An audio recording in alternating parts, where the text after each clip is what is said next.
ഉണ്ട് ഉണ്ട്. അതാ ഞാൻ പറഞ്ഞു, ഞാൻ ഇതിൻ്റെ നിയമത്തിൻ്റെ ഏതറ്റം വരെ പോകാൻ പറ്റുമോ അറ്റം വരെ ഞാൻ പോകും, ഞാൻ ഫൈറ്റ് ചെയ്യും, അത് ഞാൻ ചെയ്തിരിക്കും. അത് എനിക്ക് വേണ്ടി മാത്രമല്ല, നാളെ ഇതേപോലെ വരാൻ സാധ്യതയുള്ള അലിഗേഷൻ വരാൻ സാധ്യതയുള്ള അല്ലെങ്കിൽ ഡിഫെം ചെയ്ത് ഒരു വ്യക്തിത്വത്തെ നശിപ്പിക്കാൻ സാധ്യതയുള്ള എല്ലാവർക്കും വേണ്ടിയാണ് ഞാൻ നിൽക്കുന്നത്. അത് സിനിമയിലുള്ള ആർക്ക് വേണമെങ്കിലും വരാം, സിനിമയിലുള്ള ഇല്ലാത്തവർക്കും വരാം, മീഡിയക്കാർക്കെതിരെ വരാം, രാഷ്ട്രീയക്കാർക്കെതിരെ വരാം. പക്ഷെ ഈ യാത്ര ഞാൻ കണ്ടിന്യൂ ചെയ്തേ പറ്റുള്ളൂ. അപ്പോൾ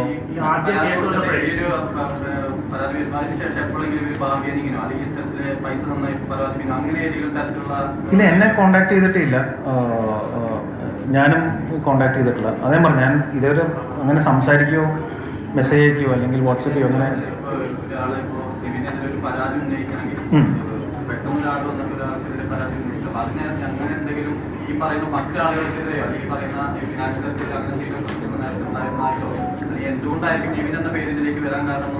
എനിക്കതിനകത്ത് പേര് പറഞ്ഞിട്ടുള്ള ബാക്കിയുള്ളവർ ആരാണെന്ന് അറിയില്ല. ഞാൻ പേഴ്സണലി എനിക്ക് പരിചയമില്ലാത്തവരാണ്. അത് ഈ പറയുന്ന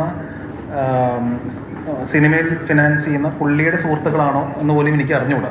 ഒരുപാട് പേരുടെ പേരുകൾ അതിൻ്റെ അകത്തുണ്ടെന്നുള്ളൂ. അത് അവരാണ് അതിൻ്റെ മറുപടി പറയേണ്ടത്.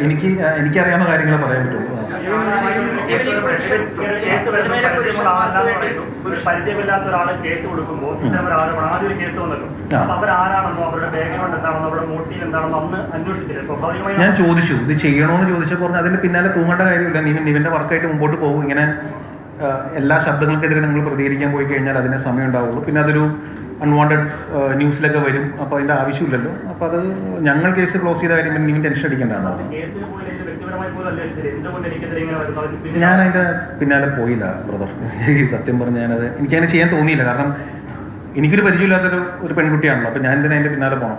ഇവരിപ്പം നിയമപരമായി പോകുന്നു പറയുമ്പോഴും ഇപ്പം ആരെങ്കിലും ഉന്നയിച്ചവരൊക്കെ വീണ്ടും കേസുകൾ കൊടുത്തിട്ടുണ്ട്, നേരിട്ട് കേസുകൾ, അങ്ങനെ പോലീസിൽ കേസ് കൊടുക്കാൻ DGPക്ക് പരാതി കൊടുക്കാം, അങ്ങനെയൊക്കെ ഇനി?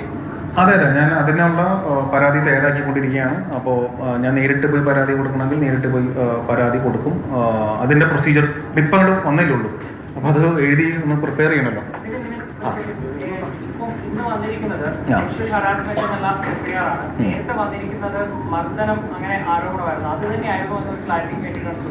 അത് ഞാനൊന്ന് ക്രോസ് ചെക്ക് ചെയ്യട്ടെ. എനിക്കിതിനെക്കുറിച്ച് സത്യമായിട്ട് ഇതില്ല. എനിക്കിപ്പോൾ ഇത്ര പറയാനുള്ളൂ. ഞാൻ ഓപ്പണായിട്ട് ഇപ്പോൾ ഇന്ന് തന്നെ വന്ന് പറഞ്ഞതിൻ്റെ റീസൺ ഇത്രേ ഉള്ളൂ. ഇതൊരു ഫോൾസ് എലിഗേഷനാണ്. ഇതൊരു ഡിഫെയിം ചെയ്യാനായിട്ടുള്ള ഒരു കരുതി കൂട്ടിയുള്ളൊരു ശ്രമമാണ്. അതിൻ്റെ പിന്നിലൊരു ഗൂഢാലോചന ഉണ്ടാകുമെന്ന് വെച്ചിട്ടുണ്ടെങ്കിൽ ഉണ്ട്. സിനിമയ്ക്കെതിരെ, സിനിമാക്കാർക്കെതിരെ ഇപ്പം എല്ലാ ദിവസവും ന്യൂസുകൾ വന്നുകൊണ്ടിരിക്കുകയാണ്. ഇതിൽ ഏതൊക്കെയാണ് ശരി, ഏതൊക്കെയാണ് തെറ്റെന്നുള്ളത് നമുക്ക് അറിഞ്ഞുകൂടാ. ഒരു ഇൻഡസ്ട്രീനെ ബാധിക്കുന്ന കാര്യമാണ്.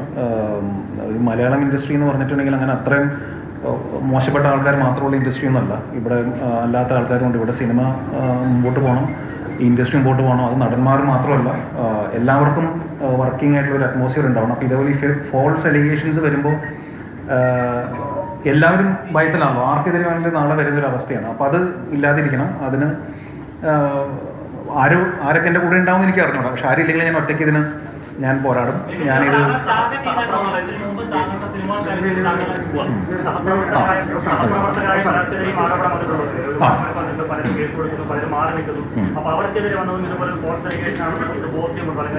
എനിക്ക് അതിനെക്കുറിച്ച് പറയാനായിട്ട് അറിയില്ല. അത് അവർ ഫൈറ്റ് ചെയ്യുന്ന കാര്യമാണ്. അത് എനിക്ക് തോന്നുന്നു അത് ഓൾറെഡി കേസായിട്ടുള്ള കാര്യമാണ്. അപ്പോൾ അത് ആ വഴിക്ക് നടക്കട്ടെ. അപ്പോൾ ഞാൻ ഇവിടെ തന്നെ ഉണ്ട്, ഞാൻ എങ്ങും പോകുന്നില്ല.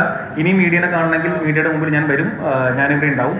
പക്ഷേ അനാവശ്യമായിട്ട് മീഡിയ ഇത് വളരെ ഭയങ്കര പീഡന കേസ് പ്രതി എന്നൊക്കെ പറഞ്ഞ് ചെയ്യുന്നതിന് മുന്നേ ഇതിനെക്കുറിച്ച് നിങ്ങൾ അന്വേഷിക്കുന്നവരാണല്ലോ. അപ്പോൾ നിങ്ങളും ഇതിൻ്റെ ഒരു സത്യാവസ്ഥ അന്വേഷിക്കാൻ പറ്റുമെങ്കിൽ അന്വേഷിച്ചിട്ട് ചെയ്തൊരു റിക്വസ്റ്റാണ്. പക്ഷേ ഇല്ലെങ്കിലും കുഴപ്പമൊന്നുമില്ല. ഞാൻ പോരാടാൻ തീരുമാനിച്ചിരിക്കുകയാണ്. Thank U.